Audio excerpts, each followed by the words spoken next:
కొంతమంది వ్యక్తులు పిటిషన్లు పెట్టిన అధ్యక్ష. దీనిలో హైదరాబాద్ రాక్స్ ఉన్నాయి. ఇదో విచిత్రమైన కథ అధ్యక్ష.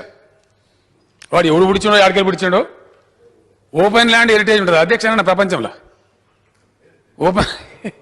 ఓపెన్ ల్యాండ్ హెరిటేజ్ అంటే భూమి మీద ఎవడే మాట్లాడుతుంది కానీ భూమి కూడా హెరిటేజ్లో వచ్చింది అంతే. భూగోళమే హెరిటేజ్. ఇక పుట్టినోళ్ళ చెట్ల కింద బతకాలి చచ్చిపోవాలి అధ్యక్ష. ఏం ముట్టదు ఏం పట్టదు బికాజ్ హెరిటేజ్. చాలా విచిత్రంగా ఎక్కడి నుంచి వచ్చినాయి కమిటీలు రూల్స్.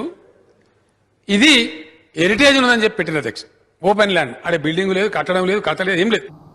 ఈరోజు ఎవరైనా రేవంత్ రెడ్డి విసిరే బిస్కెట్ల కాశపడి, రేవంత్ రెడ్డి చెప్పే మాటల కాశపడి ఆ ల్యాండ్ ఒక ఇంచ్ ఎవరన్నా కొనుక్కున్నా మళ్ళా కుండ బదులు కొట్టినట్టు చెప్తున్నా మమ్మల్ని తర్వాత అనొద్దు.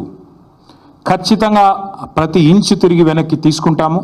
ఒక అద్భుతమైన ఇకో పార్క్, ఎట్లా అయితే ఒక సెంట్రల్ పార్క్ ఉంటుందో మన్హాటన్లో ఆ స్థాయిలో ఒక అద్భుతమైన ఇకో పార్కును హైదరాబాద్ ప్రజలకి గిఫ్ట్గా అందిస్తాము.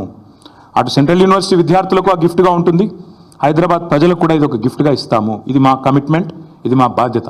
400 ఎకరాలు పొరపాటున కూడా ఎవరు కొనవద్దు. కొంటే మీరు నష్టపోతారు. మమ్మల్ని తర్వాత తప్పుపడ్డద్దు. ప్రభుత్వంలోకి వచ్చిన తర్వాత కాదు, 3 ఏళ్ల ముందు చెప్తున్నాము. మమ్మల్ని తర్వాత అనవద్దు. ముందే చెప్తున్నాము.